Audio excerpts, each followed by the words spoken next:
నమస్తే సార్. నమస్తే sir, hair problem గురించి మనం హెయిర్ ప్యాక్స్ చేసాము, హెయిర్ ఆయిలింగ్ చేసాము, షాంపూ కూడా ట్రై చేసాము. సో చాలా మంది ఏంటంటే ఇంటర్నల్ గా ప్రాబ్లం ఉంటే కూడా ఏమన్నా హెయిర్ అనేది ఊడే అవకాశం ఉంటుందా అని అడుగుతున్నారు. సో దానికి సంబంధించి ఇంటర్నల్ గా తీసుకునే ఏదన్నా మనకి ఒక చిట్కా హోమ్ రెమెడీ ఉందా? ఓకే, తప్పకుండా చాలా రెమెడీస్ ఉన్నాయమ్మా. సో వెంట్రుకలు రాలడం అనేది శరీర ధర్మం, దేహధర్మమ్మా. సో పరిమితి పెంచినటువంటి వెంట్రుకలు రావడం అనారోగ్యం. అదేవిధంగా ఒక వయస్సు వచ్చిన తర్వాత కూడా వెంట్రుకలు క్రమక్రమంగా రాలిపోవడం మరొకటి. ఇంకొంతమందిలో వంశపారంపర్యంగా, అంటే పెద్దలకు హెయిర్ లాస్ సమస్య ఉన్నప్పుడు మరి వీళ్ళకు కూడా ఏం జరుగుతుందంటే ఒక వయస్సు వచ్చిన తర్వాత 50 సంవత్సరాల ఆ రేంజ్ నుంచి క్రమక్రమంగా మొదలవుతాయమ్మా. ఆ కోవకు నేను కూడా చెందుతానమ్మా. సో హెయిర్ పెరిగేదానికి నేను చిన్నప్పటి నుంచి ఏం వాడలేదమ్మా. సో మాకు ఫ్యామిలీ హిస్టరీ ఉంది కాబట్టి నాకు 50-55 సంవత్సరాల నుంచి హెయిర్ లాస్ మొదలైందమ్మా. దీనికోసం అంటే నేను ప్రత్యేక శ్రద్ధ కూడా తీసుకోలేదమ్మా. కాబట్టి జెనెటిక్ లో జీన్స్ లో ఏదైనా అలాంటి ప్రాబ్లం ఉన్నప్పుడు మనం చేయదగింది చాలా తక్కువ అమ్మా, ఆల్మోస్ట్ లేదని చెప్పుకోవచ్చమ్మా. మరి ఎవరన్నా సౌందర్య పిపాస ఉండి, సౌందర్య కాంక్ష ఉండి, వెంట్రుక నాకు నిగనగడుతూ బాగుండనటువంటి వాళ్ళకి మరి హెయిర్ ట్రాన్స్ప్లాంటేషన్స్ ఉన్నాయి, లేకపోతే విగ్స్ ఉన్నాయి. కావాల్సిన వాళ్ళు అలాంటి వాడుకోవచ్చమ్మా. నాకు వాటి మీద కాంక్ష లేదు, వాడాలన్నటువంటి సంకల్పం కూడా లేదమ్మా. సో ఇప్పుడు నేను చెప్పబోయేటువంటి ఔషధము హెయిర్స్ బాగా పెరిగేందుకు, చక్కగా నిగనిగలాడుతూ ఉండేందుకు, చిన్న వయసులోనే వెంట్రుకలు తెల్లబడకుండా ఉండేందుకు, అదేవిధంగా మరి ఆ చుండు లాంటి సమస్య రాకుండా, వెంట్రుకల భాగంలో చక్కటి పోషకాంశాలు అందేందుకు ఇలాంటి అనేక రకాలుగా ఈ యొక్క ఔషధం ఉపయోగపడుతుందమ్మా. సర్వసాధారణంగా చిన్న వయసులో వెంట్రుకలు రాలాయంటే అనేక రకాల కారణాలమ్మా.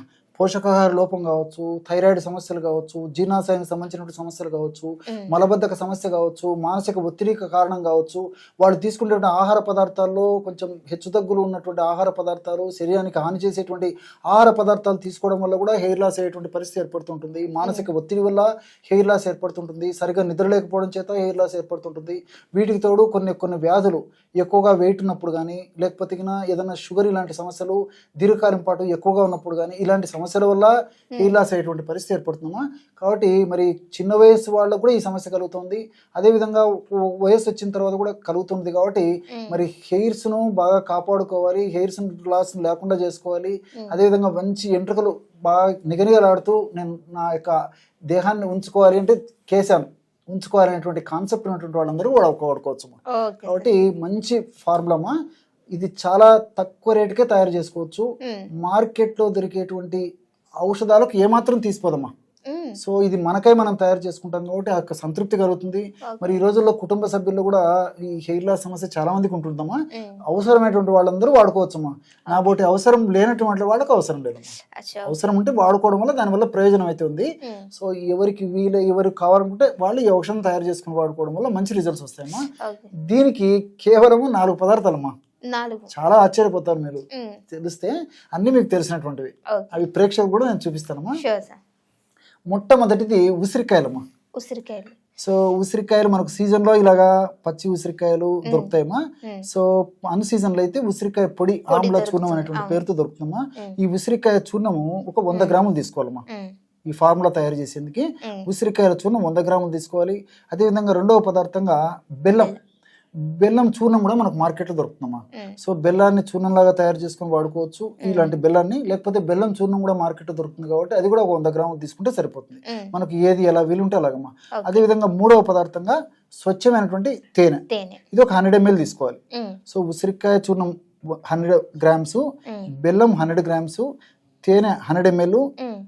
నాలుగవ పదార్థంగా స్వచ్ఛమైనటువంటి ఆవు నెయ్యమ్మ.